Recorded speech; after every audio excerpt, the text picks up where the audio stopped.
press it once to speak, and then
Can I have everybody's attention, please?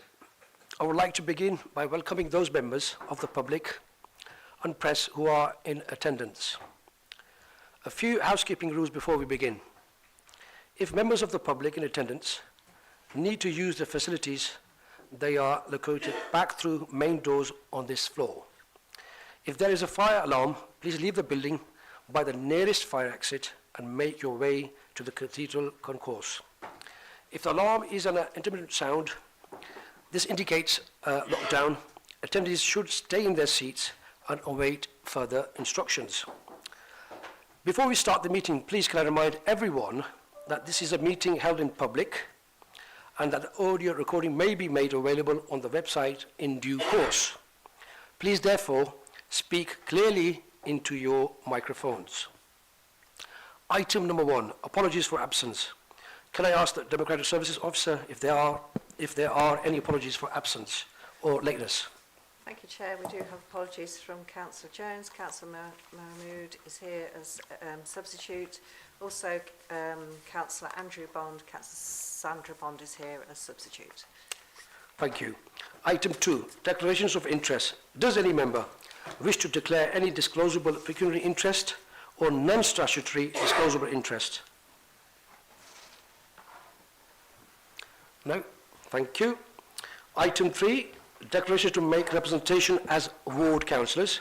Does any member wish to make representations as a ward councillor on any of these items listed? No? Thank you. Item 4, the committee are asked to approve the minutes of the meeting from 16th August. Do I have a proposer and seconder? Councillor Jamil, seconder. Councillor Sharp, thank you. 17th of October, do I have a proposer and seconder? Councillor Hogg, Councillor Jamil. Thank you very much. Item 5.1, please can I ask Phil Moore to introduce the item?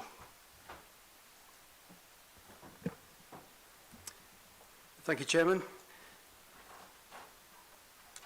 So this is a full application for 60 retirement living apartments by McCarthy and Stone within Hampton.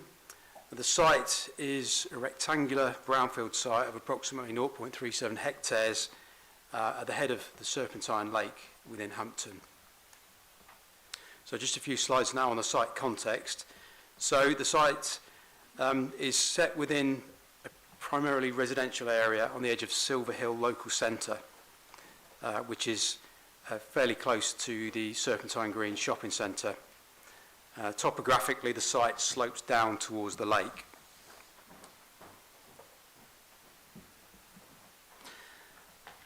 Now I'm going to run through a few photos of the site. So this is looking southeastwards towards the existing block of flats, the site in the foreground. On the northwestern edge of the site, you've got existing 3-storey townhouse development, together with an open space to the northwest. And this is looking northeast, the 2- and 3-storey homes facing directly onto the site. Now this is looking from within the site down the slope towards the Serpentine Lake. And then from within the site, looking southeastwards towards the existing block of flats, with the site in the foreground. And now that's sort of directly north towards, or from Braymere Road across the site. As you can see, it's sort of primarily grassy scrubland at the moment.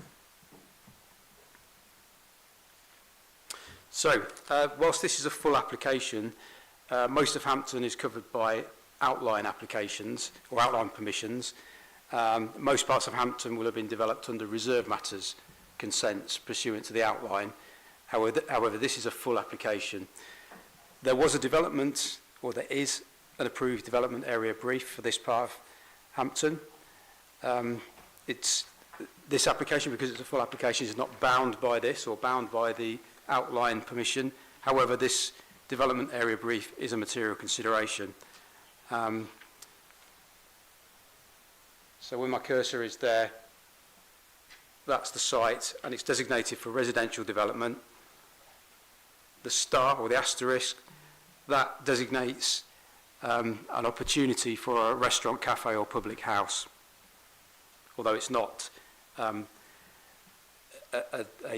requirement of policy that that type of development occurs there.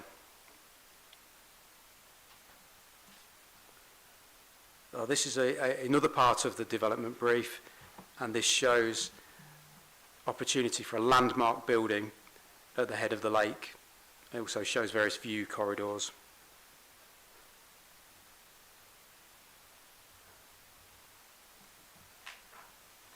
So again, concentrating on the site context, there have been two previously approved schemes. This is one of them. The first one was for 65 apartments above a restaurant, cafe, pub. The second one, this one shown here, 70 apartments above a restaurant, cafe, pub. And these are some CGIs of that previously approved development, showing the massing and scale.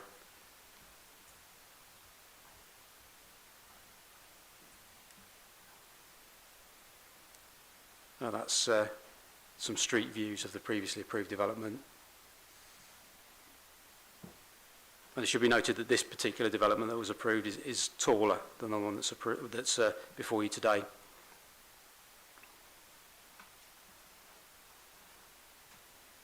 So on to the proposal itself.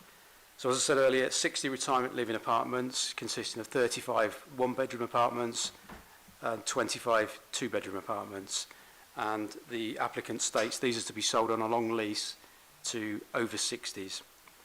Now, the development is a single block. It has 40 parking spaces to the northeast and north of the site.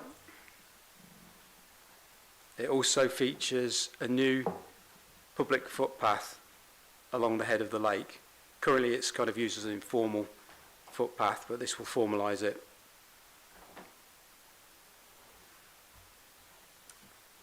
Moving on to the floor plans, ground floor level, there's communal facilities on the ground floor.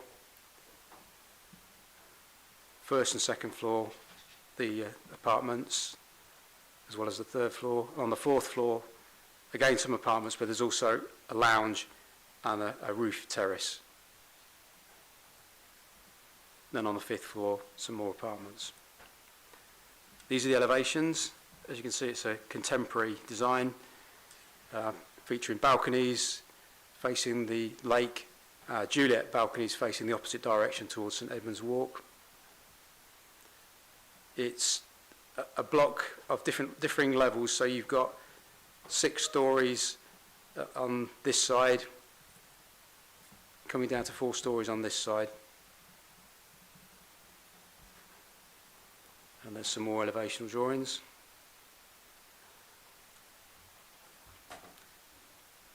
Street elevations, what this illustrates is the slope of the site down towards the lake and how the building fits in with its surroundings. So the bottom street scene clearly shows the existing apartment block being considerably higher than what's proposed here. And the Lakeview Way street scene, the building is of a similar height to those buildings around it. Some CGIs of the proposal. That's looking southeast. And I'll just note here that on this elevation there's been some revisions which include some further windows in that elevation to give it a bit more interest.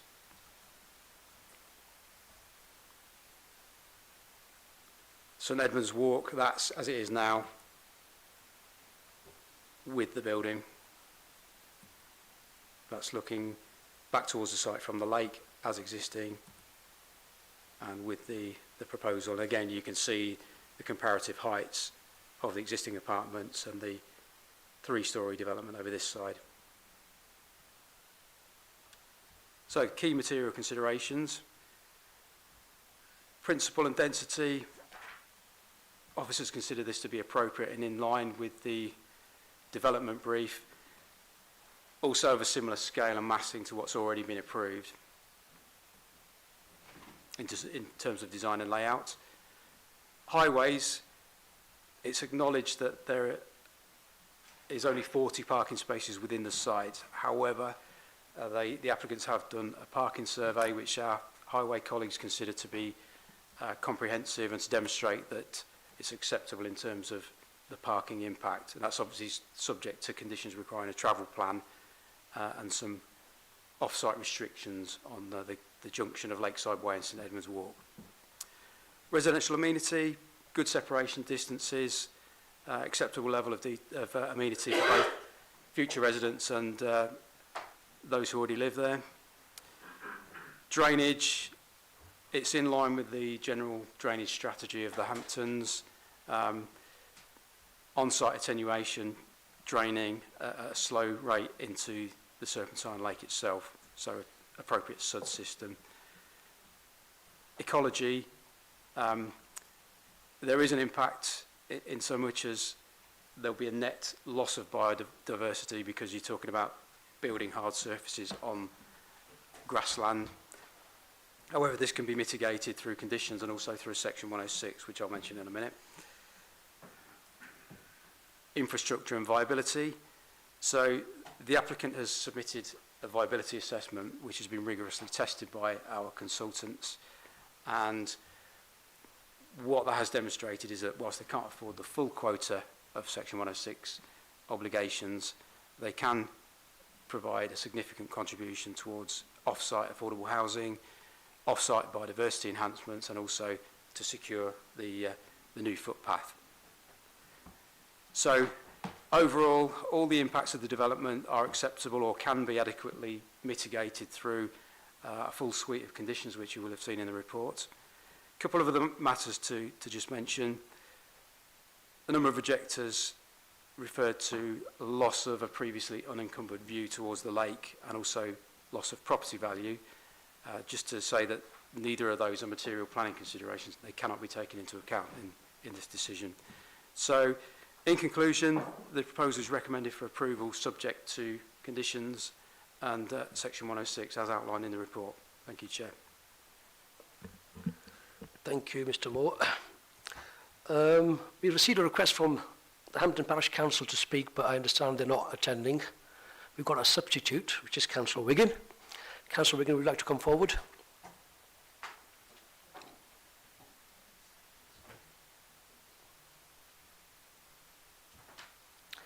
Before you start, Councillor Wiggin, we've got some people in the public. I think they're from the university. I think we need to give a bit of a brief who we are, what we do. I think it's in their interest. I'm the chair of this committee. On my right-hand side, we've got the planning department. On the left-hand side, we've got the democratic service and the legal officer.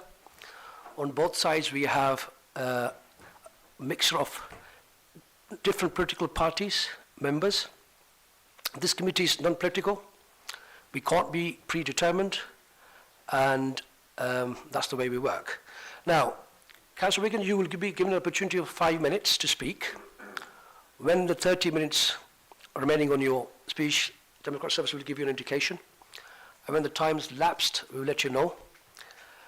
You're here to go against the officer's recommendation. Officer's recommendation is to grant the application. You are given an opportunity to give us your views why you disagree with the officers. The officers maintain their decision.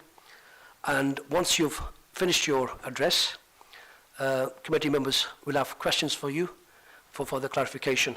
When you're ready, can you proceed, please? Thank you. Thank you, Chair, for granting me the opportunity to speak to the committee today. I'm the Vice Chair of Hampton Parish Council, as well as being the City Councillor for Hampton Vale Ward. Although this application does not fall within my ward, it is right on the boundary. However, I was asked to call the application into committee on behalf of the Parish Council. Parish Clerk Jodie Aston was hoping to be able to come today, but unfortunately she has some family issues that she needed to attend to. The main reason the Parish Council requested that this application be called in is the car parking.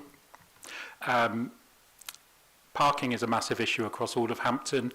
It was built to the specifications of the previous Labour government, which asked for reducing the number of cars in urban areas, which was well intentioned at the time, but has left us with numerous problems in Hampton, with each house being allocated less parking spaces per unit than is actually used by residents. Hampton has the largest car ownership in Peterborough per capita.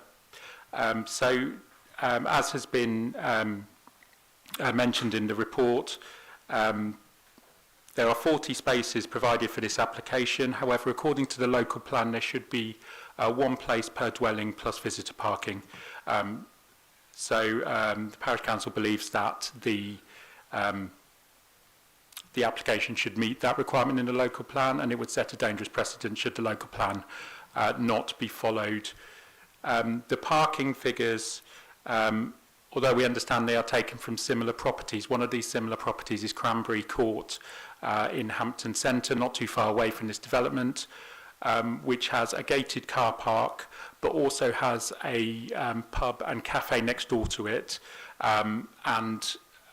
We believe that those spaces are being used by visitors to the Cranberry Court Centre rather than the parking in the centre itself, therefore skewing some of the figures provided in the parking survey.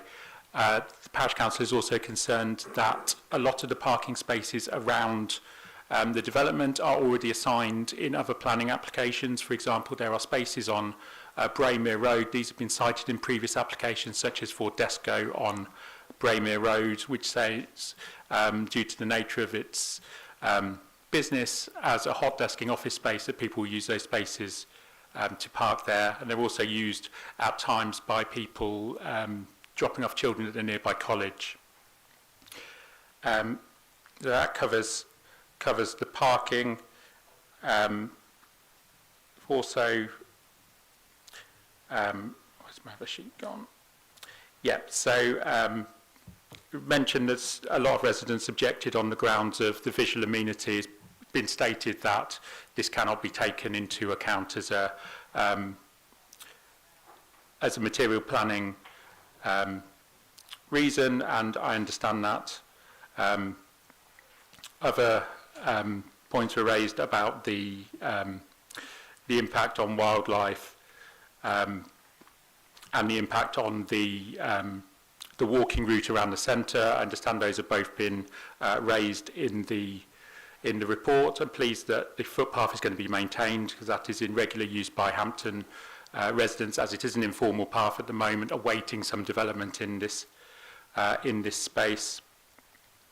Also, concerns were raised on the whether this is an appropriate use for the land, but obviously there wouldn't be an application here for this type of property if it wasn't needed in the area.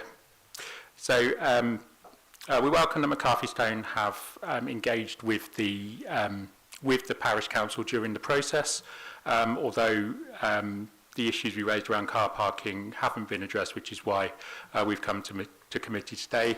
We welcome the proposal for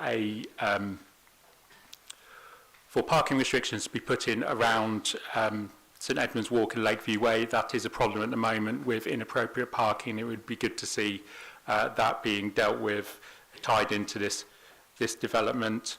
The final point is to do with the impact of the construction on the residents at the nearby St Edmunds Court care home.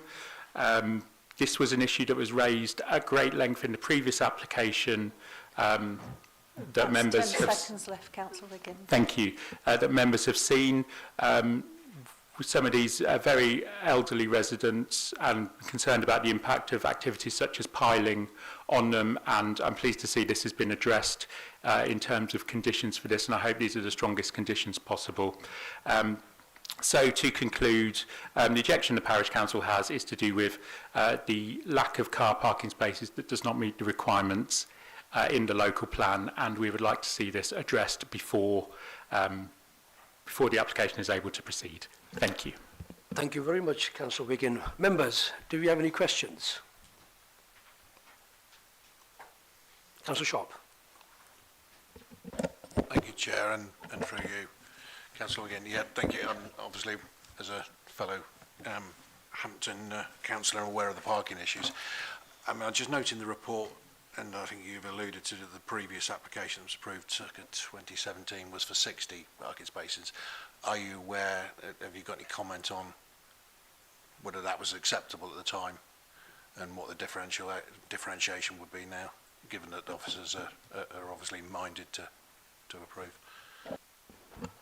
Yeah, thank you for the question. So the 2017 application had insufficient parking. This was raised through the development and through planning committee at the time by the parish council.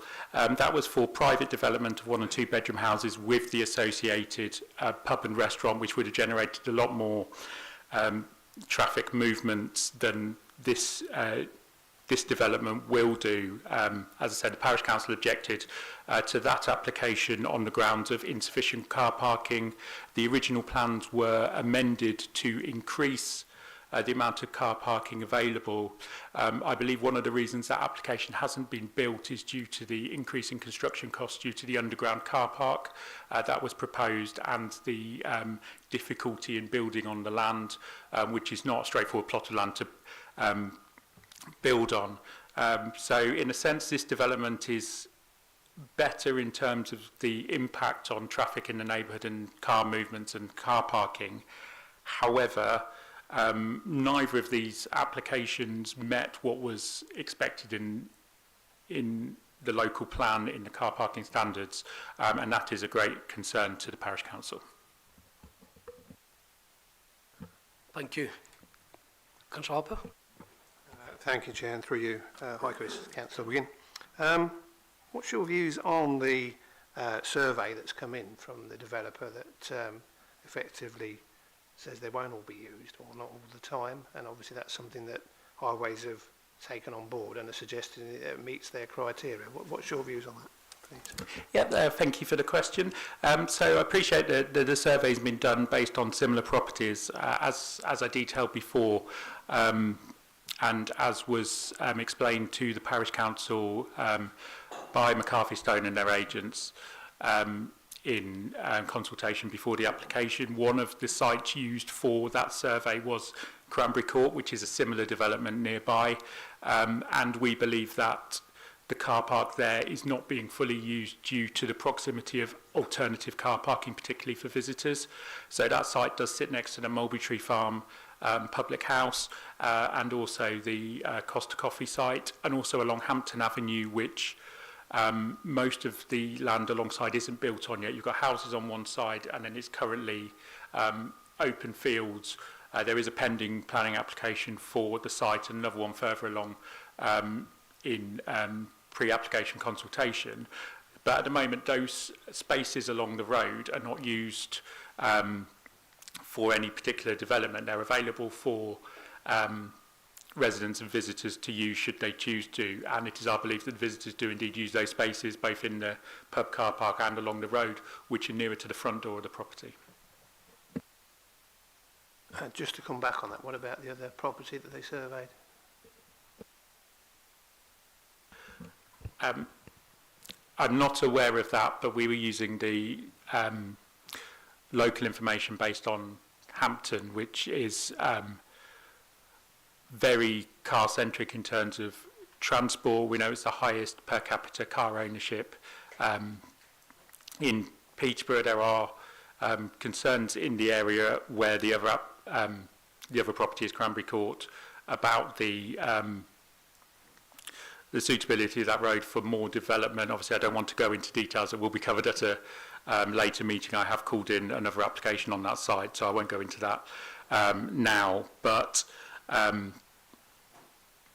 yeah, we wanted to keep the comparisons to the local area which is affected. Thank you, Chair. Councillor Jamil? Thank you, Chair, and through you.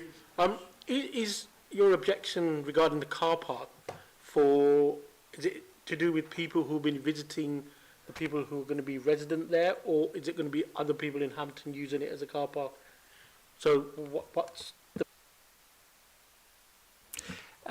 Thank you for the question. So the objection is not based on other people in Hampton using the car park. There are plenty of other issues around that. As I detailed before, there is insufficient car parking space for the number of cars residents in Hampton have. However, our concern is that there are insufficient spaces for the number of residents and their visitors to use, which in turn could lead to some of that car parking, particularly for visitors, being displaced onto nearby roads where there is already that competition for places. Thank you. Councillor Wick, I have two questions. I'd just like to have your comment on the fact that this application is in line with the development brief. That's the first question. And the second question was about the parking, and I think Councillor Hopper did ask about the survey, because officers have attached a lot of weight to the survey, but if you look at the conditions, they don't stop. They've got so many conditions on parking. What's your comment about that? So the first question on the development brief. So as we saw in the documents that were shown before, there was, when Hampton was built, O&H had this great master plan for how this site was going to be a showpiece. A showpiece for Hampton. It was going to have, the previous application was for a pub and restaurant with a lakeside walk, and then the flats above it, making the scheme viable for the developer. So it's unfortunate that since O&H changed leadership, we seem to have lost some of that master planning, if you like, of the area, which existed in theory but was never laid out in the plans. So we can't really go against any plans that don't exist. So it was in Roger Tallowin had it in his mind that this is what he wanted to deliver. Since he retired, the ethos of O&H seems to have changed somewhat, and as I said, because it's not in the development framework, there's not a lot we can do in terms of what the scope of the application is. In terms of the parking survey, I appreciate that this is completely different to what was proposed previously. That was open to everyone residential. This is retirement residential. There are some different factors. However, I would still put weight to the fact that Hampton is still a very car-dependent area. Anyone looking to move into Hampton will be made aware of that. They will see the traffic problems we've had, not just within Hampton and within the parking, but getting into Hampton due to the lack of capacity on the roads. So I think a direct comparison with other sites out of area is not necessarily fair and will not get the results Hampton residents want in terms of making sure that there is adequate provision. What's your view about the conditions attached by the highway? So just let me bring them all up again.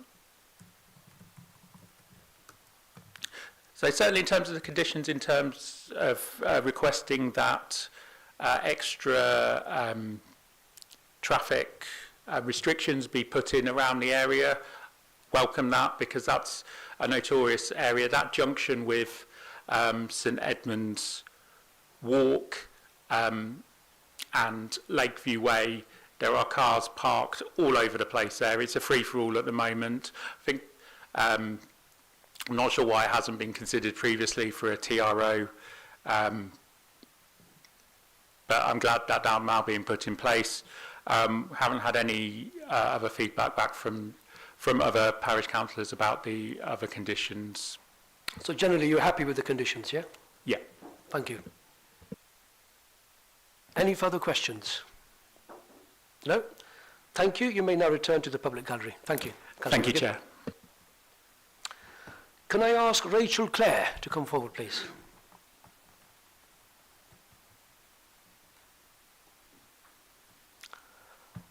Hi, Rachel. I'm not going to introduce myself because you were sitting in the room. You'll have 5 minutes, and when the 30 seconds are left, the Democratic Service will inform you accordingly. How many times have lapsed, if we let you know as well. I understand you are here to support the officer's recommendation. You'll get an opportunity to tell us why. And once you finish your address, the officers will have an opportunity to ask you questions. around your address.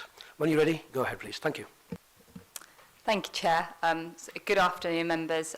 So I'm here as the planning agent for the scheme to speak in support of the proposals on behalf of the applicant today. So firstly, sort of looking at the principle of development, the site is located on the Hampton Urban Extension, which has been allocated for the development of a new township to include over 5,000 new homes. The site itself is covered by an approved development brief, which identifies the site to deliver residential development with opportunity for other uses, and within that brief, that the proposals on the site should create a landmark building given its prominent location at the head of Serpentine Lake. Reserve matters has since been achieved on the site, most recently for a mixed-use scheme for 75 apartments up to 7 stories in height. So all of these matters establish that the principle and scale of the proposed development is acceptable. In terms of need of this type of accommodation, there is a significant and growing need for specialist retirement dwellings within Peterborough. The population of those aged 65 and over has increased within Peterborough by almost 25% in just a 10-year period, up to 2021. And these are obviously forecasted to increase as our population continues to age. The need for more specialist housing is identified within the local plan and also the city's sustainable future strategy, so the proposals will help to meet this identified need. In terms of site-specific proposals, the applicant has undertaken significant engagement with officers at pre-application stage, as well as with stakeholders and local residents throughout the scheme here and where we are today. So as a result of this engagement, there are no technical consultee objections to this proposal, and that includes from highways, drainage, pollution, landscape, wildlife and tree officers. Just touching on parking provision specifically, McCarthy Stone are the country's leading developer, but also manager of their retirement developments. So they really do understand the needs of their residents in terms of car ownership, car usage, and the subsequent demand for car parking. And that level of understanding is informed by extensive surveys that they have undertaken sort of across the country to inform the level of parking they provide. The local highways authority acknowledge that reduced parking provisions against the standards can be accepted where these are evidence and justified. So during this application, 2 McCarthy Stone schemes within Hampton itself have been surveyed, which provide that real localised and up-to-date evidence of the likely parking demand for the scheme. And what these local surveys and also the wider surveys show is that the proposed parking provision for the scheme exceeds the level of anticipated demand. And so the level provided is acceptable and fully justified, and that's something that the Highways Authority support. So then just moving on to some of the benefits of the proposals, sort of some key ones to point out are the delivery of 60 specialist older persons homes, which will meet a significant and growing need within Peterborough. This in turn benefits the wider housing market as people downsize, free up starter and family size homes within the area. The site's in a highly sustainable location, which helps to reduce residents' reliance on private vehicles. The scheme's of a high quality design that embraces a contemporary approach and creates that landmark building at the lake's edge as envisioned by the approved development brief. The scheme will achieve a high standard of sustainability credentials and includes a highly efficient building fabric, air source heat pumps, solar panels. The heating is 100% electric, so there is no gas boilers, and there will also be EV charging across the parking spaces.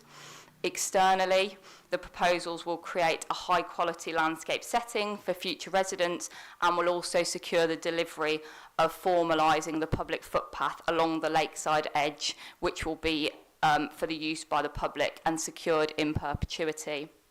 So just to summarise all of that, the proposals will incorporate a high quality and sustainable design, helping to contribute towards a significant and growing need of housing for the elderly in a highly sustainable location, whilst reusing a brownfield site that has laid vacant here for many years. There are no technical consultee objections to the scheme, and so for those reasons I'd urge you to follow your officer's recommendation to approve the application. Thank you. Thank you very much. Do any members of the committee wish to ask any questions? Councillor Hogg. Unsurprisingly, my questions are about car parking. So in terms of the car parking provision, will they be allocated to, or will it be a kind of a free-for-all approach in terms of the car parking spaces? So they won't be allocated to specific parking, so the 40 spaces will be available for residents as and when they move in. And the other question is, I note that there's only 3 disabled parking spaces with 70 apartments with people of an age, shall we say. I feel that maybe that might be a little bit light in terms of the number of residents that might need disabled parking. Yeah, so I think all of the car parking is very closely located to the building. So in terms of accessibility, the disabled spaces themselves obviously comply with the fact that there are 3 M43, so fully wheelchair accessible apartments on the ground floor in the building. So the idea is that those spaces would probably be for the people that need them and would occupy those apartments. Okay, so those would be allocated? They wouldn't be allocated, but I'd anticipate. So the disabled space will be available for anyone to use, but that would be the anticipation that obviously people that need them would use them, and the remaining spaces would be available for the other apartments to use. Thank you. Councillor Rush. Thank you, Chair. You say that the apartments are going to be sold. Could you tell me why on a long lease basis? So the apartments will actually, so there will actually be more than the option just to sell them. So people will be able to sell them, but there will probably also likely be the option for people to rent the apartment. So it's about giving older people more choice about the homes they want to live in. And obviously they're a long lease because they're in an apartment building. So you don't buy apartments freehold, they're leasehold in all buildings. So. Could you tell me how many mobility scooters will be able to be in the buggy store? I believe there's room for 8 mobility scooters within the storeroom, which is, so the level of provision is taken from surveys from McCarthy Stone schemes up and down the country. So the provision is based off the anticipated demand, which is covered in the transport statement, which accompanied the application. So there's a level at which, that demand is sourced from. So, and the highways, I think, we're only requiring 6. So we've gone over and above what highways feel they needed based on the information that McCarthy have across their schemes in terms of the demand. Go ahead. These apartments are aimed for a certain age group, but you're only doing a 5% access for wheelchairs. 5% actually is just 3 apartments. Why aren't you having more apartments, being made for wheelchair access? So all of the apartments within the scheme will be M42 compliant. So that's the additional optional standards in terms of accessibility. And then the 5% M43, which is the fully wheelchair accessible, is a policy requirement of the 5%. Obviously, in terms of the building itself, it is fully wheelchair accessible. There is lifts to all the floors. So if you do need that greater accessibility, the building is designed to accommodate that. It's just that level of apartments themselves, it follows the policy criteria. But as I said, all of the apartments will meet an additional optional accessibility standard, which is the M42 compliance. Thank you. Councillor Jamil. Thank you, Chair. Just carrying on with the car parking, your clients, that you referred to, now they've got other buildings, but there's going to be 60 units here. Supposing 46 people decide to buy a car, in your experience in other buildings, how did they then resolve that problem? Because obviously there's space for 40. If you got more, do they go on the road? What happens in that situation, in your experience? So, I mean, the parking provision proposed does allow for, so the demand that is anticipated is less than 40 spaces. We do not anticipate that those car parks will be full. So obviously the surveys done at Cranberry Court.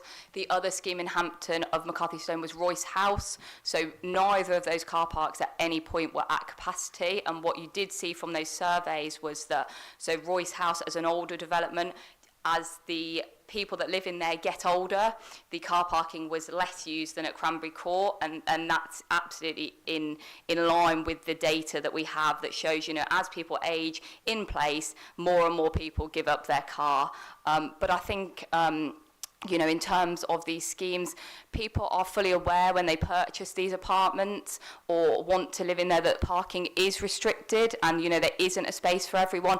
Many people buying these apartments don't own a car. They've not got an interest. That's kind of part of the reason of moving, is that they're looking to give up, you know, their car. They're in a highly sustainable location. So, you know, the car parking spaces, it's just not something that will really ever have that issue of there not being enough. Obviously, clearly there is, you know, other areas around Hampton, but we do not anticipate that will be a situation that will happen here. There should be more than sufficient parking on site within the development to accommodate residents, but also their visitors at any time. Thank you. Councillor Sharp. Thank you, Chair, through you. Very similar question to Councillor Jamil. On behalf of the Parish Council, Councillor Wigan obviously referred to Cranberry Court, an area I know, a building I know pretty well. And in relation to the parking density, are you familiar? I mean, you've quoted, you obviously made a statement just now about the parking density. Do you actually know the ownership uptake figure in terms of cars for that property and how that relates? Does that back up your statement? I haven't got it physically on me right now, but I would be able to find it if I could get on my laptop. But it is that there are more parking spaces than people that own a car, which is obviously what all of the evidence that we've collated does show that. But I haven't unfortunately got it right in front of me now. Because obviously the comment that was made was in relation to overspill for the pub car park and the Costa Coffee car park from Cranberry Court, hence the reason for my question.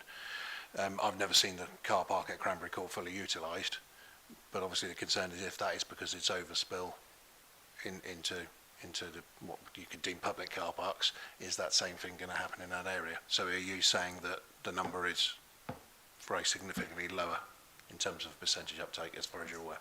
I don't know what the exact number is, but I would hazard that if people were coming to visit people that lived in Cranberry Court, they would choose to park within Cranberry Court rather than in a public car park where, you know, people are coming and going with a pub. There's more convenient car parking within the development itself. So I appreciate, obviously, Councillor Wiggins' comments in that regard, but probably suggest that may not be the case. It may be, but you know, the car parking provision on site is enough that there is more on site than the demand shows, so we don't anticipate there being overspill, and I think that is the case at Cranberry Court. There is not an overspill.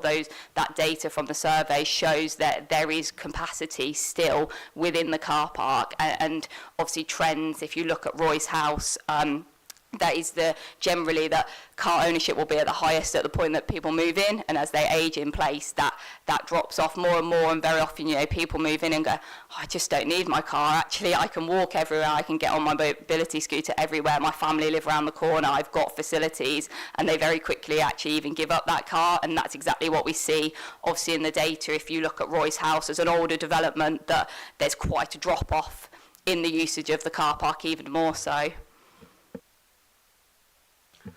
Thank you. Councillor Hogg. Yeah, just another question. As part of the blurb that we had from the officer outlining the application, He mentioned that the 106 money that was in place was reduced due to the affordability of the scheme. What kind of reduction? I mean, I can ask the officers, but are you aware of what that reduction is? Is it a percentage reduction? Is it an amount? So obviously, the scheme has gone through a full rigorous viability testing process, which has obviously been independently assessed. It's been independently produced and then independently assessed. So the Section 106 obligations that are being proposed are £109,000 towards affordable housing, and then £30,000 towards off-site habitat enhancements.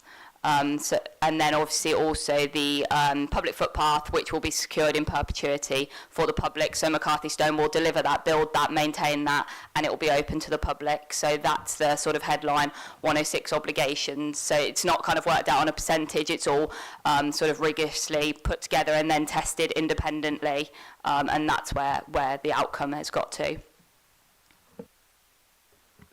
Yes, but the question was, do you know what the reduction, how much, if you had a much more lucrative scheme before you, how much would you have expected to pay extra, is the point? I don't know what that figure would be as a financial sum. Yeah. Thank you. Councillor Sain? Thank you, Chair. A couple of things. Firstly, as part of the modelling for the parking, was any modelling done in regards to refuse collection trucks parking and how that will affect or impact the traffic locally? And the other part was, as part of the report on page 37, it mentions about a light survey done.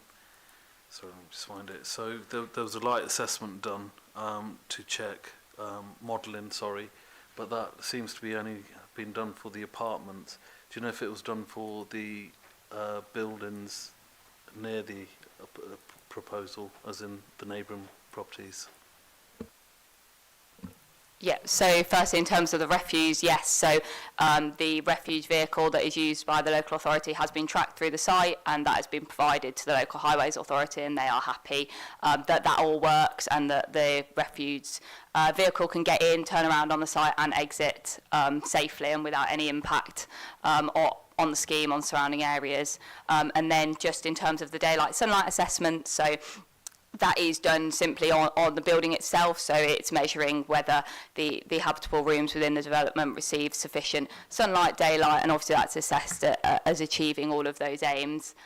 So it's not an overshadowing survey in terms of on other buildings surrounding the scheme. It's internally to the scheme itself. Any further questions? No? To the public gallery. Thank you very much. Right, committee members, do we have any questions for officers? Councillor Hogg. Unsurprisingly, I've got a question about 106 contribution. As you said in your preface that that there was a reduction due to the affordability of the scheme. What kind of, can you put a kind of percentage on that, or an amount, or just so that I can get an understanding? You know, is it half what would have been, or is it 90%? Whereabouts does it lay in that kind of spectrum?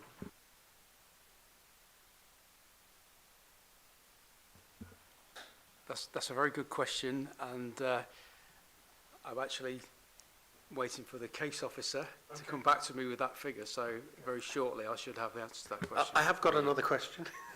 So if we could bring up the plan of the development that kind of shows the car park and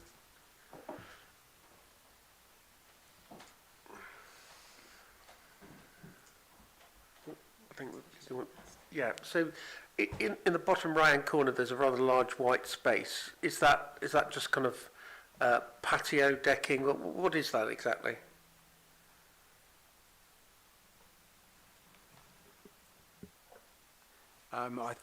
It's not car parking. I think it's probably a patio, as you suggest. It's the upper floors of the development. Through you, Chair. It's a very valid question raised by So the reason it looks like this is because the site layout plan is showing you the ground floor. What the white area indicates is that if you go onto the floor plans, there. So because of the change in levels on the site, the ground floor, it's a split level building, so there's no accommodation. So the elevations, the street scenes might show it better, but as you work down the slope, obviously because that's higher, there's no accommodation within that section of the building, so it's effectively a void within the building. So that's why it's shown like that on the site plan, because the site plan shows the ground floor only, so there is no accommodation on the ground floor in the section of the building there. Thank you very much for clarity. The reason why I allowed that, because I know you're not the case owner. We put you on the spot, so it's to have proper clarity. Thank I you, know how you're feeling. Thank you. Go ahead, Councillor Hogg. That's fine. I've had my answer. That's great. Through you, Chair, I do have the answer now to Oh, good. Councillor Go Hogg's ahead. first question. So the original total Section 106 ask was 271,500. I'm reliably informed by the case officer. So there has been a reduction due to viability issues. Okay, which so, have been so about tested. half then, or even maybe, Yeah. maybe a bit more than half. Okay, so that puts a spin on things, certainly. Thank you, Councillor Hogg. Any more questions? Councillor Fitzgerald? Lots been talked about car parking. What I'm interested in is the previous schemes. It seems to me that in scale and size, this is much smaller than all the previous schemes. What was the car parking provision on the previous schemes? Was it more or less, because I would imagine whatever the number is, they were approved? So I'm expecting you to tell me it's less. This is 60 apartments, before it's 62, but also it had other elements in the developments previously. It's not clear in the paperwork what the requirement was or what was approved, because it would be a bit odd if it's already been passed for less, if you see what I mean. Yeah. If we're talking about it now being a smaller development, it would be a bit odd. I totally agree with you, Councillor Fitzgerald. The argument was have no weight to it, isn't it? We both, Valid a number of us point. have asked that question, Chair, here, and we can't seem to find it. I think it's relevant if we're raising car parking. If it's not relevant, then I'm happy not for the answer, but if it becomes an issue, I think we need to know. Yep, good point. It was much bigger before, and now it's much less. Yep, go ahead. So the answer to the previous scheme, the 70 apartment scheme, which also included the restaurant, cafe and public house and commercial units, was 105 car parking spaces. Do you have a split of that, what was allocated to residential, as opposed to commercial aspects? I don't have that information. I'm not sure whether there was a split or whether it was parking for all of those uses combined. But it was 105. Okay, thank you. Correct. Councillor Jamil? Thank you. Phil, just coming back to the viability again, that's a big jump. And one of the things I don't like is when developers come forward with schemes like this and then we're having to compromise with the Section 106.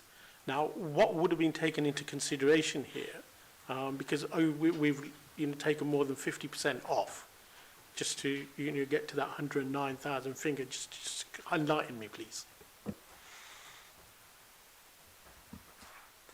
So every development above a certain size will provoke a need for infrastructure, and that might be school places, health provision, affordable housing, things like that. A lot of that is gathered through the SIL regime, which is non-negotiable. All developments have to pay that. Some of the infrastructure comes via Section 106, and that would include affordable housing, open space is another one, and the very site-specific things that aren't covered by SIL. Now, there are obviously some Section 106 obligations which are absolutely non-negotiable, things like the need for highway improvements to make sure that there's no adverse impact on highway safety. You can't compromise on those, but it is built into our local plan and our planning obligations, SPD, that we do allow a reduction in things like affordable housing, where it can be demonstrated that to provide the whole quantum, it would make the development unviable. So that is part and parcel of what the policy allows, and that's what they've done in this case. They've done a viability appraisal, which, as I said earlier, has been tested by our expert consultant, who agrees with the figures, and hence why a reduction has been allowed in this case. Councillor Hogg. So essentially, this £109,000 that for off-site affordable housing is essentially saying, rather than you providing affordable housing on the site, give us some money and we will provide it elsewhere.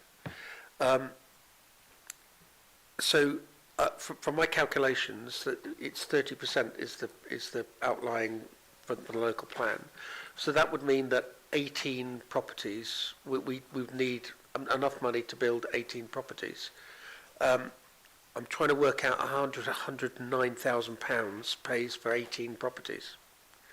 In fact, I'm struggling to understand how it's going to even do half of that at, say, 9 properties.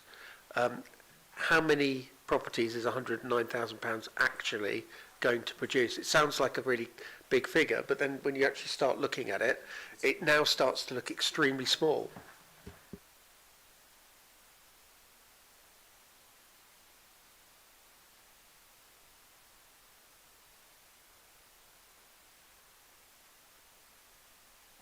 So if we were asking for the full quota, as you rightly say, that would provide enough money for 18 off-site. Yeah, that's according to the report, yes. Now, what's being provided due to viability issues is less than half of that. So, £15,000 a house.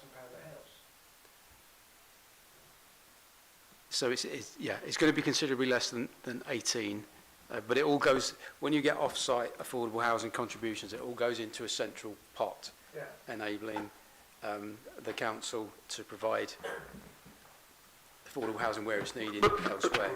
Sorry, but the point is that you're saying that the full figure should have been 275,000 divided by 18 is 271,000. 271 divided by 18 is £15,000 per property. I'd like to see a builder that can provide a property for £15,000 a property. It's just not viable, is it? So essentially, this isn't just, letting them off some of the 30% provision. That this is crucifying that total completely. I mean, I would guess that even when you sort of take out the profit margin of a developer, a house has got to be around the 150,000 mark to build an affordable home. So it's a tenth, and that's at the full amount. And we've just given them a 50-60% discount because of affordability. That just doesn't sound right, I have to say. So there is a discount.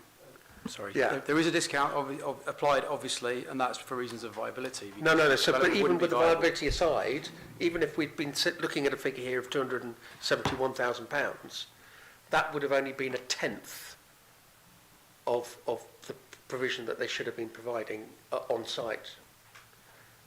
So that's a sweet deal, isn't it? For any developer. Yeah, I don't think I've got that information. I'm not sure I'm able to fully answer your question, not being the case officer, but all I can say is just reiterate that the viability assessment has been rigorously tested, and that the amount that's left that is available towards on-site affordable housing will go towards affordable on-site, off-site housing, however many houses that may be. But I think that is all in line with what our policy says. I just think that's kind of food for thought for the committee. Councillor, I think you've made a point. Thank you. Can I ask Councillor Fitzgerald to come in, please? Thank you. It may have been a while since I've been on this committee, but nothing changes. These arguments were going on 15 years ago. What I read in the report, it was a request that there was no contribution made. Our independent evaluator said they could afford to pay the figure of X, the first figure. And after negotiation, Y was settled on. And it comes down to this. It either gets built or it doesn't get built. The hospital site was exactly the same some years ago, that there was no Section 106 on site there, which has afforded that new development. So my understanding is, and at least we've moved on, the fly in the ointment, and I'm sure officers will confirm this, is we now have somebody independent, and if we've employed those people, it was to stop all this argument about values that the officer's doing or the applicant doing it. So if it's somebody independent, the applicant wanted to pay nothing, that's my understanding in the report. Our assessor said they can afford this. They came back and said we can afford that. So that's the figure we're at, and it's a question of you either accept the figure or don't, and presumably the only test is to say no we don't, and they either build it or they don't build it. Is that correct, my understanding of the report? That is correct, Councillor. Thank you very yes. much. I think you could bring that in the debate, but it's not no question, is it? Asking, well, yes, it was. Is that my understanding of what's in the report? Because I've heard different figures and explanations. I was just clarifying if that's my understanding. That's correct, but I think that'll be a good point in the debate. Any further I'll say it questions again if you like, Chair, don't worry. in the debate? Any further questions for officers? Right, as I could see no questions for officers, now we go to the debate. Who's going to start the debate? Councillor Fitzgerald, you can make the start of the debate. Thank you. I haven't got much more to add in the sense that I think we've flushed it. I have to say it's an excellent report. It is an excellent report, and I think it's very detailed with very little objection to speak about. There are some clarifications, and members have sought that this afternoon. So I'm content with what I've heard, and again, I just say this is one of those occasions where I think this is crystal clear and it's quite compelling. Thanks. Thank you. Anybody else? Councillor Sharp? Thank you, Chair. Yeah, I mean, to add to those points, I think my only principal concern around this application in terms of the comments from the consultees was around the parking, and I think that's been brought to life by a number of colleagues around the table. There's always an element if you don't know till it's built and it's in use, but as I alluded to earlier in the questioning to the applicant, I'm familiar with their alternative, their other property in Hampton, and certainly the parking density doesn't reach the levels that were being claimed by the parish council. So I am minded to back the officer's decision on the basis that I think the arguments around the parking have been covered, and certainly the officers, they've reviewed that report from the applicants, found no issues with it, put the conditions in accordingly, and I'm hearing the concern, but I'm not hearing anything to challenge that officer's view. So that's where I'm sitting at the moment. Thank you, Chair. Thank you, Councillor Sharp. Councillor Hogg? So I'll address the parking situation initially. I think you're probably right that you know the ownership of that of car ownership in that building will probably not be that great, because I think that essentially people move into these properties presumably because they want to downsize, that they don't want that they don't have a need for a car. It's about kind of hunkering down, I suppose, really to a degree, but being close to facilities so that you can walk to. There's the shop, there's the co-op just on the corner, there's Tesco's itself, certainly further up the road, a bit more of a schlep, but still doable if you've got mobility. So I'm not so agreed by the parking situation. I do feel that there is an element of minimum standard coming through here. The requirement for 3 disabled parking spaces, so that's all we'll provide, rather than parking spaces because this is a community that is going to be older and will need parking spaces that have got accessibility for wheelchairs. My late mother was in a home, just going through that, where you want to take your mother out for a day, you need to have places to park that you're able to get your parents in and out the car, etc. So hopefully the situation will be that actually there are that many spaces that are not being used, that it's not going to be cheek on jowl, that there will actually be sort of double spaces available as such to facilitate that. So I'm less concerned about that. What I am concerned about, however, is this financial contribution of £109,000, which will not buy a whole property when we are asking for the local plan asks for 30%. So, and I get, that we, with certain developments where they're particularly tricky, where there's extra work needed in terms of, that's not just a flat site. It is a complicated site. So I do take on board that, and I do see the need for a reduction, but a reduction for 60, so it should be 18 affordable homes. From 18 down to less than 1 does seem very, very generous, and not one that I can really back, I have to say. Thank you. Thank you, Chair. Councillor Jamil. Thank you, Chair. I agree with Councillor Hogg's sentiments. I just done a rough calculation of 60 apartments times 150,000 equals £9 million. And I'm no expert on that, but to only have a contribution of 109,000, I think, like you said, it's a matter of do we want this built or not. And I just think that developers come to us, and I'm going to use the word use and abuse us, because they know that we'll be forced to. If they don't back them, there will be nothing done, which I don't believe. I think there is always somebody who will be coming forward. And the rest of the application I have no problem with.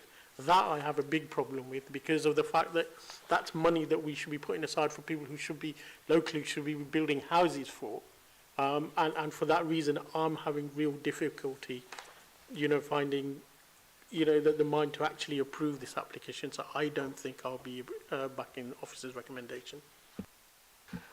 Any further debate? Yeah, Councillor Warren. I say with this application, it's a very, very competitive report, and I think a lot of the argument is about this 106 money, and we have to go with the independent consultant with this. I think we can all kind of agree that there obviously needs to be more money, but the evidence that's been provided by the independent body is what we have to go with, and that's what we've got. I think we all would want to see more housing and more contributions, but it is what it is, and we have to go mindful for that. And it is done by an affordable thing, so we have to go by what is recommended to us. And that's in what we've in line with current guidelines, and we have to accept that. And it's down to whether we like this plan or not. And I say with all the parking and the parking concerns that we have, with the surveys that's been produced and the evidence being produced by previous sites, I'm happy to say with the parking more sufficient needs. And I think it's not been mentioned that these are reputable builders that have got history of building quality retirement houses, not just in this city, but nationwide as well, with all the evidence with surveys. So with that mindful, with the surveys, with the parking, and with the independent body that's provided us with the requirement for the X106 money, I'm mindful to go with the plan, with all that agreement in place, and with the conditions that they put for parking. Thank you. Councillor Hopper. Yeah, thank you, Jan, through you. Of course, we've got qualified and experienced planning officers and advisors that have helped fill out this report.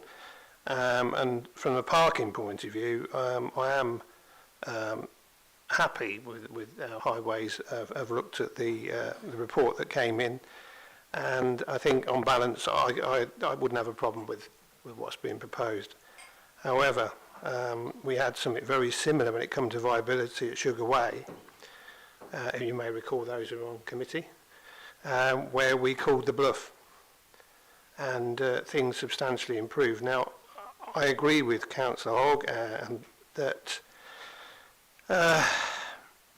it just seems too small. It seems a very low amount of money, and I'm just trying to get my head round where this, no disrespect, where the expert fits the money in, where we can halve it effectively when it's already a really good deal at full price, in my view.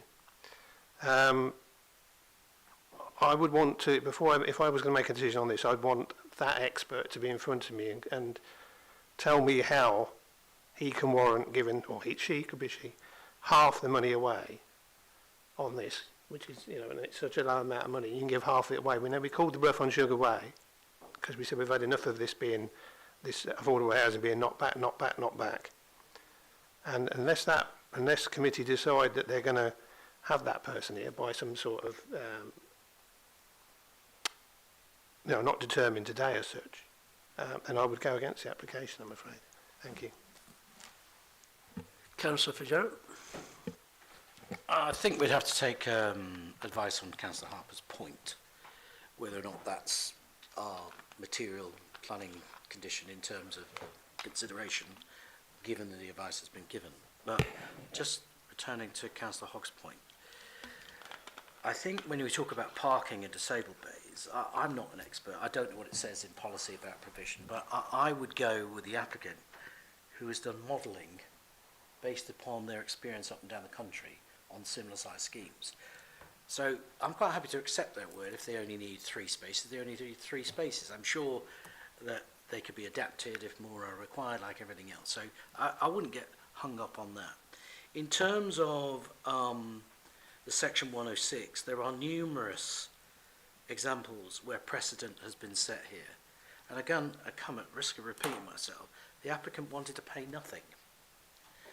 And if it's 30% is whatever the number is, did I hear 18? 18 units, which is not half. It's a mild difference. Even if you said it's 150 grand a unit, but the applicant wants to pay nothing. Our expert has said, actually no, you should pay something, and there is an agreement. So I don't know technically what Councillor Harper is suggesting is possible, that to hear it from the person themselves, or whether the officers know the calculation or the basis on which the calculation is made or a judgment is given. You might want to explain that a bit further, if you know that today, if there is a formula. That's the word I was looking for. Is there a formula that we don't know about, which might explain to Councillor Harper what he's looking for? Because to me, if we've employed these people and been here long enough, why are we now saying we don't believe what you're saying? So, because the whole point before is we could never reach agreement because it was never impartial. And now it's impartial, we still can't reach agreement. So do you know the formula? That might help. If not, I don't know where you're going, but I'd be minded to support the application based upon what I've heard and also the professional background of the people doing this reporting. Yeah, please. Thank you, Chairman. So in answer to Councillor Fitzgerald and Councillor Hogg's questions around viability, there isn't a simple formula as such, but the basics of viability are that a developer would calculate their likely sales values. So what was the value of the scheme if you multiply the likely sales price of the properties against the number of units? They take away their costs, and then they're left with an amount which, you know, for a developer's point of view, would need to be a positive number in order to be able to generate a profit on the scheme and to make it worthwhile them purchasing the land and developing it. And that's what leads to either a positive viability or a negative viability. Part of the costs are Section 106 costs, you know, towards affordable housing, in this case, ecology, open space. In other schemes, it might be towards education. They also have to take in other costs like the build costs, any off-site highway works, and then also any abnormal costs. So what are the ground conditions like? Is there contamination? Is there a difference in ground levels? Is the scheme, for example, proposing a higher standard of design than you might expect? And apologies for the poor quality of the images that you saw before, but this is a high quality scheme in terms of the materials and the architectural design. So for those reasons, in this case, the likely value of development is not exceeded by the costs. And it is quite legitimate for the developer to challenge the requirements of the local authority in terms of its 106 contributions. That's built into the planning process, and there is guidance on how that's carried out. So yes, there is a formula, as it were, but it's not just simple to explain here. We have appointed the services of a chartered surveyor who's expert in viability matters, and he has looked through the financial information provided by the developer. He's challenged them. He's checked the costs, for example, that they're not being overinflated, for example, and he is quite certain that the outcome that we are achieving here as recommended is the best possible one that the council can achieve in these circumstances. I know there's been a bit of a discussion about, how many affordable houses could be provided, how do those costs work out. Now, we're looking at an affordable housing payment of just over 100,000. Now, a sort of a typical amount for this type of property or for an affordable property might be around 50,000 rather than 150,000. So we reckon that might provide 2 affordable houses off-site. And if you take that as a proportion of the 60 dwellings proposed, I think that comes out at about 3% affordable housing provided on site. Now, if you were to put that in context across the city, because of the low land values here in Peterborough, high costs for remediation, if it's a brownfield site, that's not too untypical to some other areas. So, for example, I think at Hampton, across the board, the affordable housing requirement there that was negotiated as part of the outline, that was 5%. And in other parts of the city, it's also quite low. So I hope that helps provide a little bit of context to that. Chair, can I just... Yes, please do. Just to add as well that the viability consultant that we used is very reliable, and in fact, he formerly, before he set up his own company, worked for District Valuer Services, who generally can be relied on. Also, his comments are available to view with all other consultee comments online, so they've been publicly available. It's all transparent, as the government has, has stated that it should be.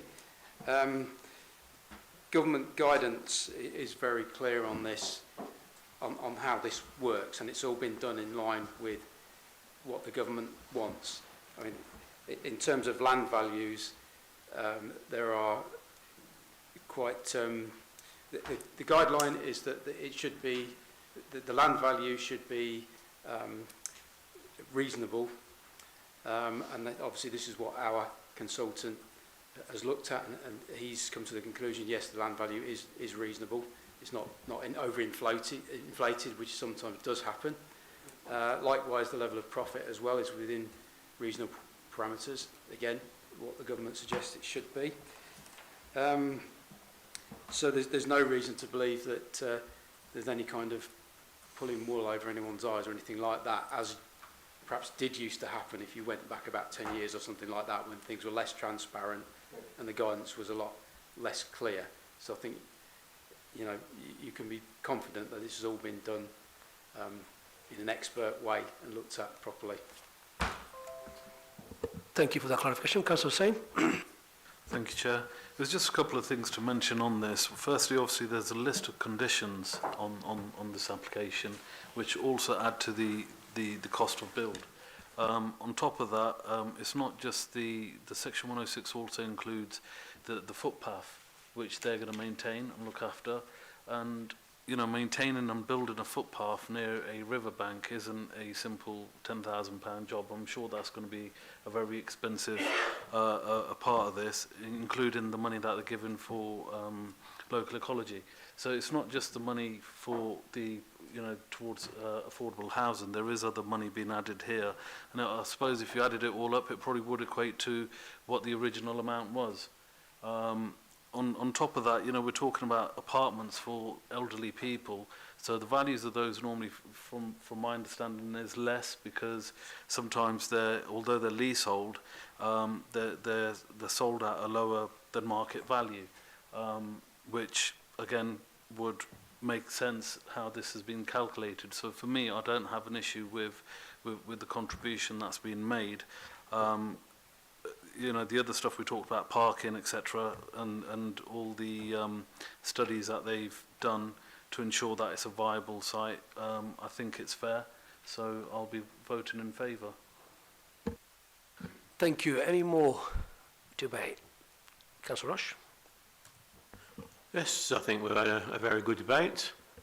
People give their own views. I think there was two issues for me concerning was the parking and the, of course, the SIL contribution. I think we've done the parking and our experts have said that's enough.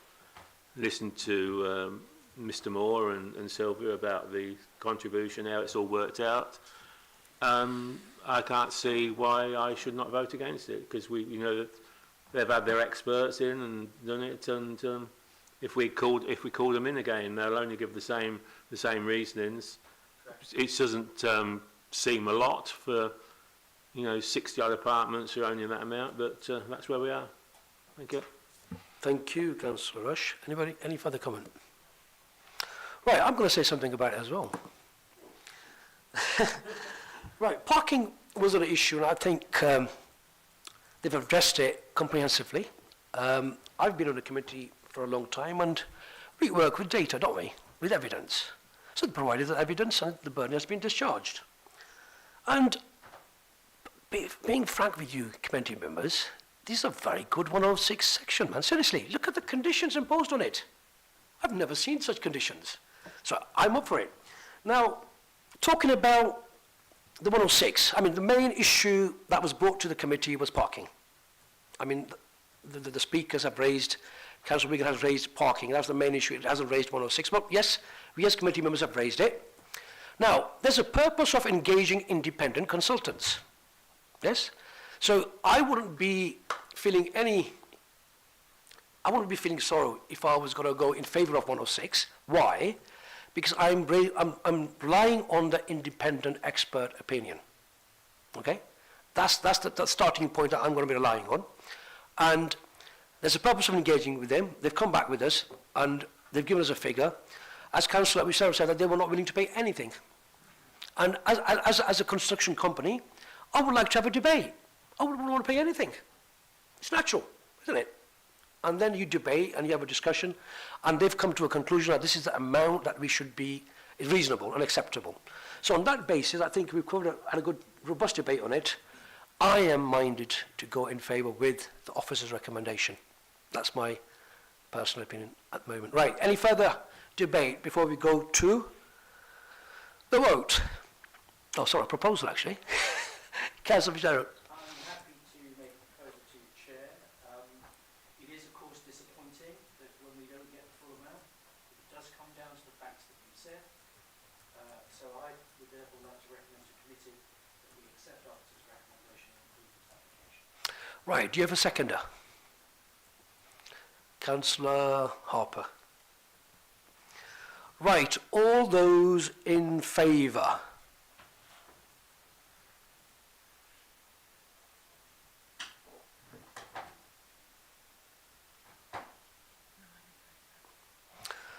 Against? Any abstentions?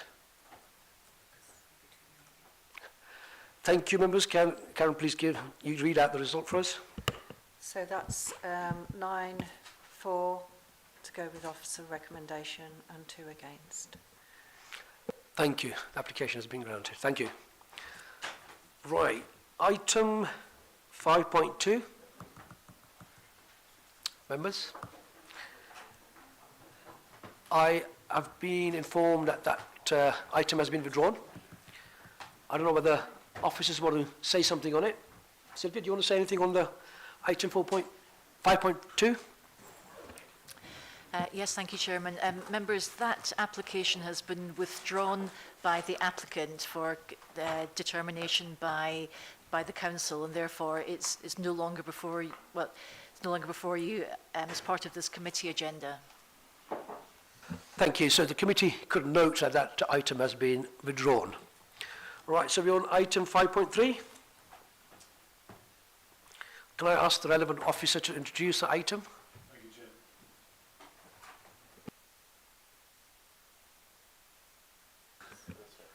Yeah, we're here today to consider the confirmation of the tree preservation order that's on the screen there. The reason we're here is because an objection has been raised to the making of that order, in this case by the landowners, and in that case it comes to you to make that decision as to whether or not to confirm the tree preservation order after hearing what the objector has to say. So the main considerations are here that the trees T1 to T4 and group G1, the subject of the TPO, are they worthy of a TPO in terms of their public visual amenity, or public visual amenity value? And also, is the making of the TPO reasonable and justified having regard to the objections raised? So detailed in my report are the objections that have been raised. In brief, it comes down to objectors considering the first consideration they had was, had the order been served correctly? And in the report you'll see that the TPO was served on the 3 owners of the site at their business address, recorded delivery, so there was no understanding. I wasn't given any explanation as to why they made that comment, but I obtained their addresses through both Land Registry and Companies House, so that's in the report and I've referenced that. Did the council consider the trees subject of the TPO at the outline stage of the planning application that these trees refer to? And at that point in time, the trees weren't considered to be under threat. So no, they weren't considered at that time. And it's only when you get the detail in a way, you're not going to be in a position to know whether there is necessarily that threat. And then the question over the objectors felt that these trees did not have public visual amenity value, and they questioned the condition of the trees, in particular T3 and ash tree, which they considered to be infected with ash dieback. And then lastly, the main concern there was highway safety and whether or not the trees were obstructing the highway. But again, in my report, it's clear that obviously there's an exemption to dealing with those objections, both over footpaths and the carriageway itself, which in this case, the main road is Newber Road. There isn't any overhang to Manor Drive. So if I can just point you to the screen there, we have the trees and groups located there. Sorry, it's not terribly large, but if you look at the top of that that picture there, you can see that's group G1. And then as you come down south along the Newber Road, you've got T1, T2, and then T3. And then there is an additional tree that's protected, and this is an oak tree that's in the rear garden, right on the boundary of the 2 properties that are there, and that overhangs the site that is proposed for development. So it was felt that that tree also may be under threat from the proposed development. Now the pre-application to this site came in, and it showed that all of the hedgerow and the existing trees adjacent to the Newber Road from T3 north up to G1 were to be removed. So that's the reason why the tree preservation order was placed on the trees. And as I say, I included T4 because it was inevitable that that pinch point there was going to become an issue within any proposed development. So that's the outline. That's what we're here to consider. So if you have any questions, Chair. Thank you. We have no people registered to speak on this item. Do any members have any questions for officers? No? If there are no more questions, I think we could go to the debate. Oh, you have a question. Councillor Sain.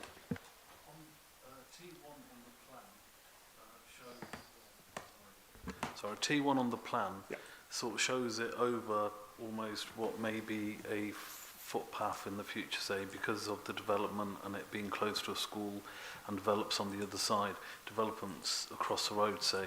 Do you think that will cause issues in the future if it's got a tree preservation order and there needs to be a footpath put in place because they're very close to the boundary of the, say, the road edge? No, if I point out T1 is actually just off of the ditch. There's a ditch that runs adjacent to the Newborough Road, and no, it won't be affected because they're looking to now retain that side of the site within an area of open space to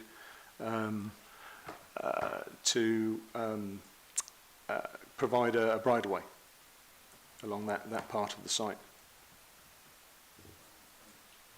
Thank you. Any further questions? Councillor Sharp? Yeah, you alluded to some questions, I think, to the public around the condition of the trees. Is it in your view that they're in good condition, a good state then? Sorry, Chair, through you. Yes. Just because some of the pictures don't look great, do they? No, I wasn't on the site visit. Right, no. I think you may be alluding to a tree that is not protected that was adjacent to Group 1.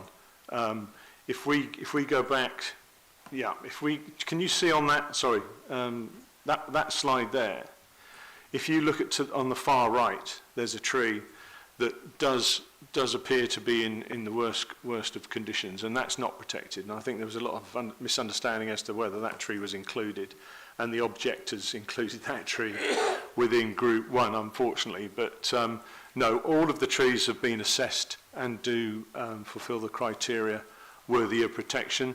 The only doubt may be T3, the ash, that does have early signs of ash dieback, but at this stage it still has vigour and vibrancy. And if we go through that's T3, and that's the most southerly tree that is adjacent to the Newborough Road. It's a multi-stemmed ash, and it is showing some early signs of ash dieback, but could certainly outride the disease if it were able to. Now, it just depends on the ash population locally and whether or not it has the vigour to do that. Thank you. Go for the question?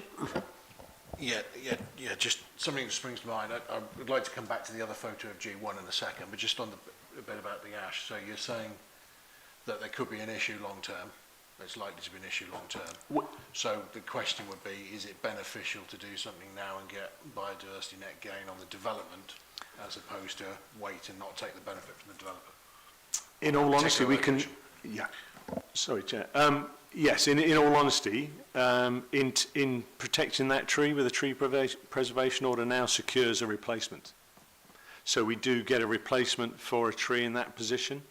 I don't think you'll be increasing the biodiversity net gain just by the loss and then the replanting of, in terms of biodiversity net gain and the percentages they use, I don't think you'd get much more from it than a replacement tree. Thank you. Councillor Fitzgerald? Oh, sorry, you got a further question? That's the other photo as well. Yeah. There's two parts of the question. Okay. G1? Oh, yeah.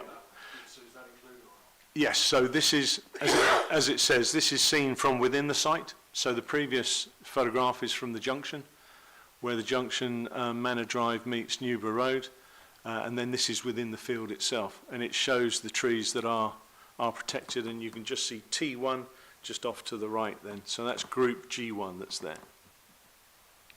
Thank you. Councillor Fitzgerald?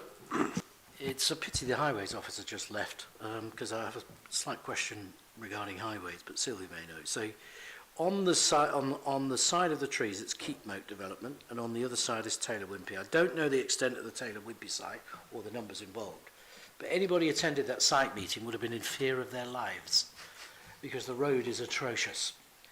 And if there is further development going on down there, and I don't know the scheme or scale of it, that's what I'm saying, there needs to be significant highways improvements on that road. There are no footpaths.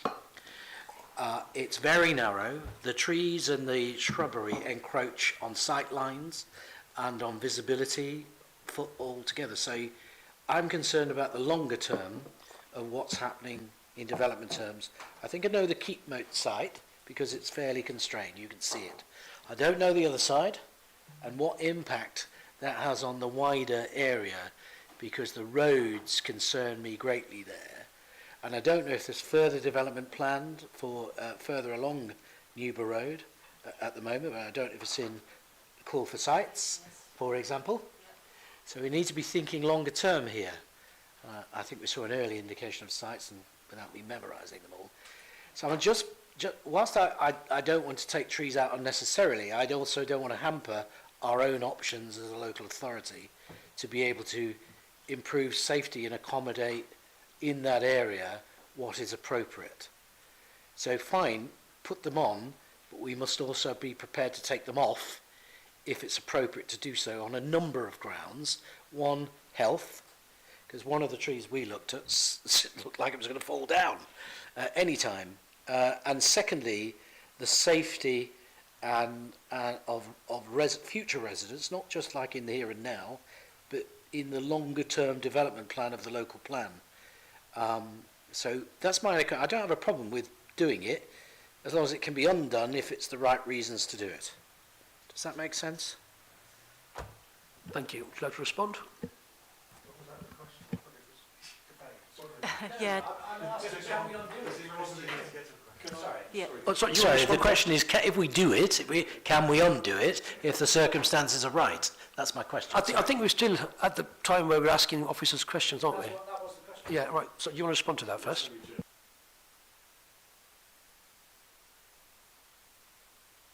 We are here to consider the amenity value of the trees in question and whether they're in a condition that is worthy in terms of health and safety and the objectors' views of that. So in terms of looking at planning in the future, that's something that isn't being asked of you at this point, but I understand what you're saying. When a tree preservation order is made and confirmed and is there, if there's a good reason and there's evidence to show that there's a need to remove trees, then yes, absolutely. If it's health and safety, I think we all agree here that yes, that would be a case of yes, it can be removed, but the beauty about a tree preservation order is there's then a legal obligation to replace the trees. So they don't have to go back in the same place, but they have to go within a position that is satisfactory to the local planning authority. You'll get used to it. Thank you. Do you want to come in, Sylvia? Or No, I think Stephen's ably answered the question. Councillor, did you want to? Oh, you want to go to debate? Oh, okay. Any further questions? Okay, in that case, we could move to the debate. Who wants to open the debate? Councillor Hogg? As is always referenced in this committee, the value of attending site visits can be incalculable, really. Everything I saw with these trees, that they you know, don't get me wrong, I think the hedgerow probably needs a bit of attention to it. In terms of Councillor Fitzgerald's concerns about the road, I believe at the top of the road there are already 30-mile-an-hour speed limit signs in place. They're just not, they are covered at the moment, and on the road, there's a bit that says 30 miles an hour. So I think in the fullness of time, this road is going to be 30 miles an hour, and you're not going to have buses doing, you know, and lorries doing silly speeds down that road. So I think that to a certain degree that the concerns around road safety will be depressed because of that. And ultimately, I don't think it's the trees that are the issue in terms of sight lines, but maybe the sort of the undergrowth and the hedgerow that could be better maintained. I also think that, you know, the plans are for a bridleway to go the other side of that, and therefore the people on horses, people on bikes, people walking will be protected from the road, not just a footpath on the side of the road, but a dirty great gap between, which is full of trees and hedges, etc.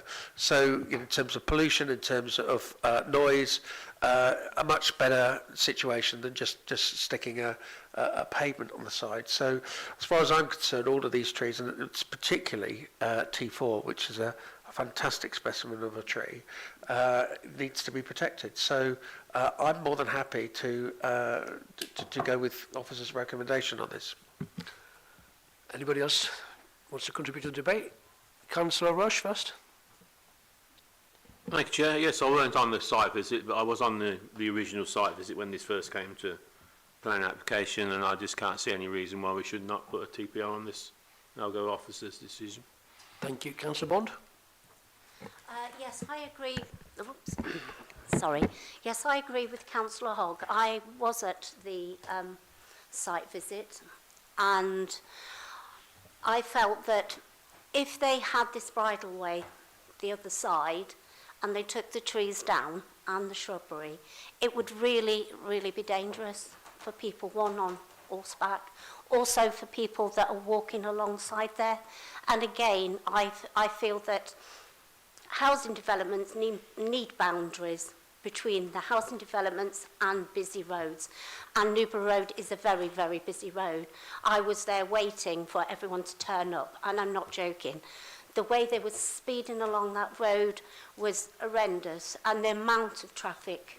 It would have be good, actually, for maybe someone to go down there and do a survey on how many cars were coming up and down. It was awful. So I tend to agree with the officer's report. I will go with what the officer has said. I feel that we need to be protecting these trees, but then again, in the future, if it's causing a problem for highways, then we need to be rethinking on that. So thank you. Thank you. Anybody else who would like to contribute? Councillor Harper first. So, me? Yeah, sorry, thank you, Chair, through you. I think from the fact we're here, and the tree officers wanting to put the protection on here, and the fact that there have been those that are against that writing in, to me, makes me think they are at risk. There's a potential risk there, and luckily I go down it nearly every day, so, and it's not me speeding. So, but, and they are, I agree with Councillor Fitzgerald, I think the hedgerow does need some treatment, but that's immaterial in this. The trees are, and again I agree with Councillor Hogg, now I know which one it is a fantastic example, T4. So I would be definitely, I mean, it's our green credentials at the end of the day. We shouldn't be taking trees out unless there's, as has been mentioned, a safety concern, just because a developer wants them out of the way. That's not the reason to do it. So I'd be for, with the officer on this one and definitely approving on the application to protect the trees. Thank you. Councillor Fitzgerald? Just for clarification, because of my preamble, I agree we shouldn't be doing this. What my thoughts were, as you mentioned, amenity. So yeah, the trees are an amenity, but the hedgerow's a disgrace. And you can't see anything, it's just awful. So my point being is that if there are improvements to be made in the future, as long as we're mindful of that and it can be revisited at some point, then I'm perfectly happy to support it.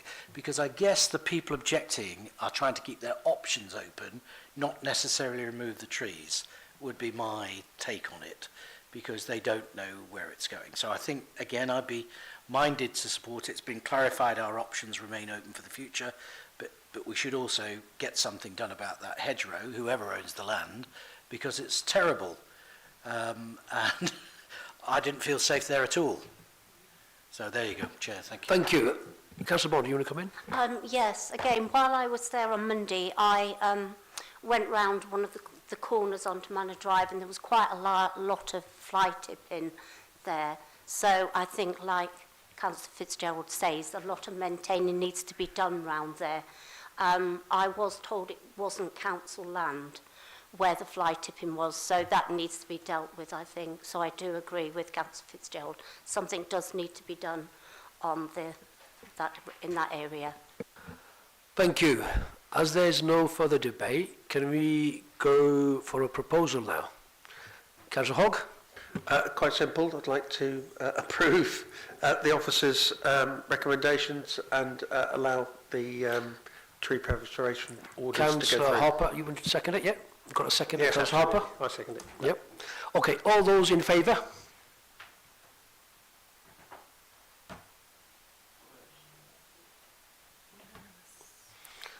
Against? Okay, I have to read my script. Right, I think that's about it for today then. Thank you very much for attending. See you next time. Thank you.